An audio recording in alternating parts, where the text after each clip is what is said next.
भैया बहनों, प्रश्न 6 5 नंबर का प्रश्न है। इस प्रश्न में पूछा गया है, कला संबंध स्रोत से क्या समझते हैं? स्थैतिक व्यतिकरण पैटर्न प्राप्त करने के लिए आवश्यक प्रतिबंधों को लिखिए।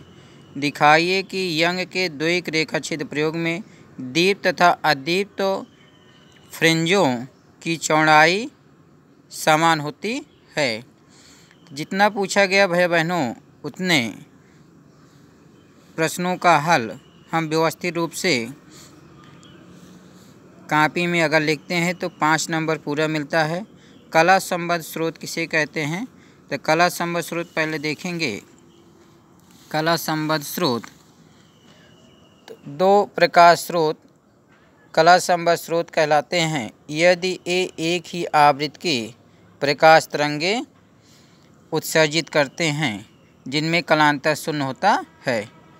व्यतिकरण की परिभाषा जैसे है कि जब 2 प्रकाश स्रोत एक साथ चलते हैं तो उनके अध्यारोपण से कुछ बिंदुओं पर प्रकाश की तीव्रता अधिकतम हो जाती है तथा कुछ बिंदुओं पर प्रकाश की तीव्रता न्यूनतम होती है। इस घटना को प्रकाश का व्यतिकरण कहते हैं। इसमें पूछा कला संबद्ध के लिए 2 स्रोत, एक बार ध्यान सुनेंगे। 2 प्रकाश स्रोत कला संबद्ध कहे जाते हैं यदि ये एक ही आवृत्ति के प्रकाश तरंगे उत्सर्जित करें जिनमें कलांतर शून्य या स्थिर हो। फिर है इसमें प्रश्न में कि स्थैतिक व्यतिकरण पैटर्न प्राप्त करने के लिए आवश्यक प्रतिबंध। स्थैतिक व्यतिकरण पैटर्न प्राप्त करने के लिए आवश्यक प्रतिबंध में पॉइंट के द्वारा हम इसको समझेंगे। प्रकाश के स्रोत कला संबद्ध होने चाहिए। देखिए भैया बहनों, प्रकाश स्रोत जो है वो कैसा होना चाहिए? कला संबद्ध होना चाहिए। व्यतिकरण की घटना के लिए 2 बिंदु प्रकाश स्रोत होते हैं जो कि समान कला में होते हैं और एक दूसरे से बहुत कम दूरी पर रहते हैं। इन स्रोतों की जो आवृत्तियाँ होती हैं प्रकाश तरंगों के लिए वह स्थिर रहती हैं, कलांतर स्थिर होने चाहिए। तरंगों के आयाम समान होने चाहिए। दोनों स्रोत संकीर्ण होने चाहिए। दोनों स्रोत एक दूसरे के निकट होने चाहिए। स्रोत से पर्दे की दूरी ज़्यादा होनी चाहिए। प्रकाश स्रोत एक वर्णी होना चाहिए। तो प्रकाश स्रोत एक वर्णी होना चाहिए। ये सारी विशेषताएं हैं, इनको भैया बहनों याद कर लेंगे। तो यहाँ देखिए चित्र के माध्यम से व्यतिकरण की घटना को दर्शाया गया है कि 2 बिंदु प्रकाश स्रोत हैं ए और बी। देखिए ए और बी 2 बिंदु प्रकाश स्रोत हैं ए और बी। इनके बीच की दूरी स्मॉल डी है। इन दोनों प्रकाश स्रोत के बीच की दूरी स्मॉल डी है। जब एक वर्णी प्रकाश जो है इन पर आपतित होता है तो ये प्रकाश इन दोनों बिंदु स्रोतों से माध्यम में आगे बढ़ते हैं। माध्यम में आगे बढ़ने के कारण कुछ बिंदुओं पर जब ये दोनों आपस में मिलते हैं तो कुछ बिंदुओं पर इनकी तीव्रता अधिकतम हो जाती है और कुछ बिंदुओं पर तीव्रता का मान न्यूनतम होता है। तो मान लेते हैं कि सामने स्थित डी दूरी पर पर्दा है जिस पर कोई बिंदु पी है जहाँ पे प्रकाश की तीव्रता अधिकतम होती है। बिंदु ए और बी से चलने वाली प्रकाश तरंगिकाएँ बिंदु ओ पर समान कला में मिलती हैं और इस बिंदु पर प्रकाश की तीव्रता सबसे अधिकतम होती है। यह दीप्त बिंदु कहलाता है। यह केंद्रीय दीप्त बिंदु कहलाता है। और इसके बाद इससे बिंदु पी की दूरी क्या है? यक्स है। और यहाँ से देखिए बिंदु ओ से बिंदु ए और बी, इनके बीच का जो पथांतर है λ/2 दर्शाया गया है। स्मॉल डी 2 स्रोतों के बीच की दूरी है और कैपिटल डी स्रोत और पर्दे के बीच की दूरी है और लैम्डा प्रकाश की तरंगदैर्घ्य है। बिंदु ओ केंद्रीय दीप्त बिंदु है। बिंदु पी जहाँ पे कोई दीप्त या दीप्त बिंदु बनता है।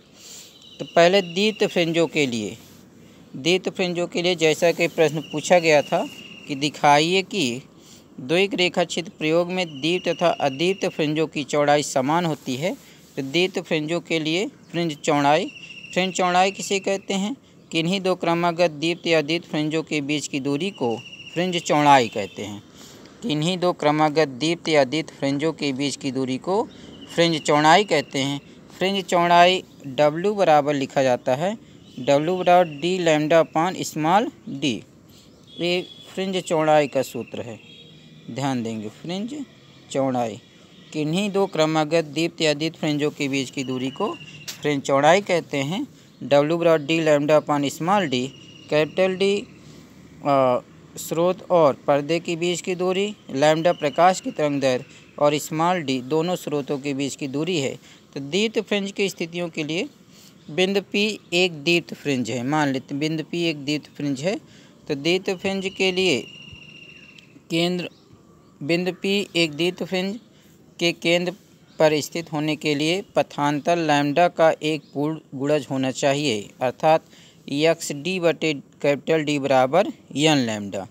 जहाँ एक्स पथांतर कहलाता है तो एक्स डी बटे कैपिटल डी बराबर एन लैम्डा। एन जो है वह संख्या है 0 1 2 3।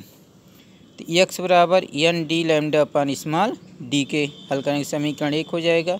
एन बराबर 0, यदि एन बराबर 0 है तो एक्स बराबर 0, तो हमारा दीप्त केंद्र बिंदु होगा, अर्थात ए और बी से जो प्रकाश की किरणें चलती हैं तरंगिकाग्र में वो बिंदु ओ पर मिलेंगी।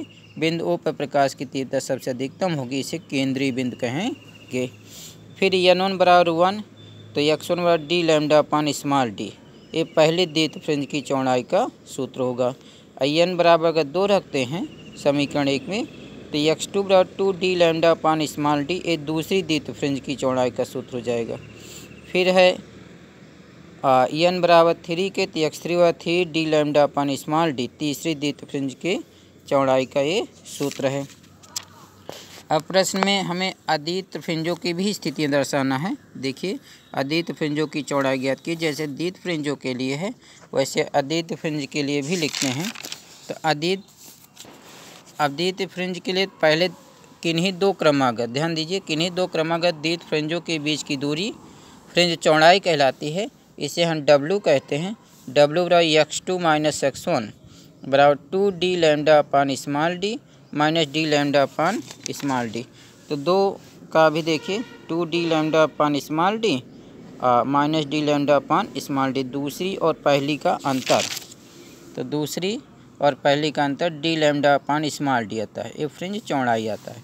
तो अदीप्त फ्रिंज की स्थितियों को ज्ञात करते हैं। तो इसी प्रकार अदीप्त फ्रिंज के लिए बिंदु P के अदीप्त फ्रिंज के केंद्र पर होने पर, जो हमारा चित्र है, चित्र में बिंदु P को पहले दीप्त फ्रिंज के लिए माना गया है, अब इसको हम अदीप्त फ्रिंज के लिए मानेंगे कि बिंदु P पर अदीप्त फ्रिंज की स्थितियाँ क्या होंगी।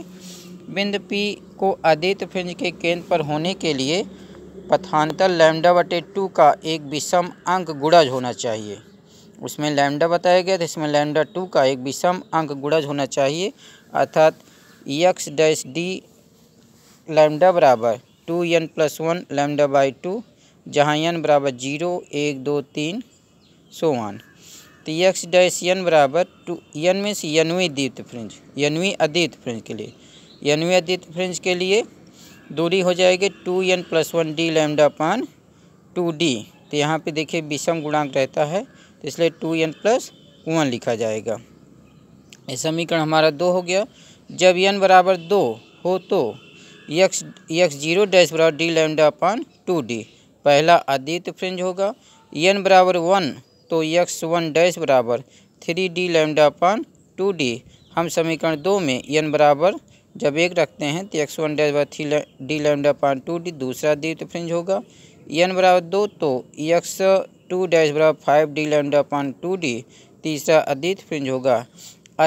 इससे स्पष्ट दो क्रमागत अदीप्त फ्रिंजों के बीच की दूरी, अर्थात इसमें भी फ्रिंज चौड़ाई W बराबर x2 dash minus x1 dash बराबर 5 डी लैम्डा अपान 2d माइनस 3 डी लैम्डा अपान 2d। यहाँ देखिए 5 डी लैम्डा अपान 2d में 3 डी लैम्डा अपान 2d घटाते हैं तो डी लैम्डा अपान 2d आता है। तो दीप्त और अदीप्त, जैसा दीप्त का भी ज्ञात किया D lambda upon small D आया था, वैसे अदीप्त फ्रिंज के लिए भी फ्रिंज चौड़ाई डी लैम्डा अपान 2d आता है।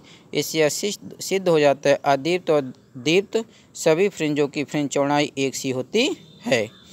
भाई बहनों 5 नंबर के प्रश्नों को आज एक प्रश्न तैयार करेंगे, शेष कल जो है आपको अगला प्रश्न, एक पतले झिरी द्वारा पर्दे पर विवर्तन प्रतिरूप और तीव्रता का आरेख, साथ में इससे संबंधित आंकिक प्रश्न। और फिर आपको इलेक्ट्रॉनिक पर पीएन संधि डायोड का पूर्णतः दृष्टिकारी बताया जाएगा।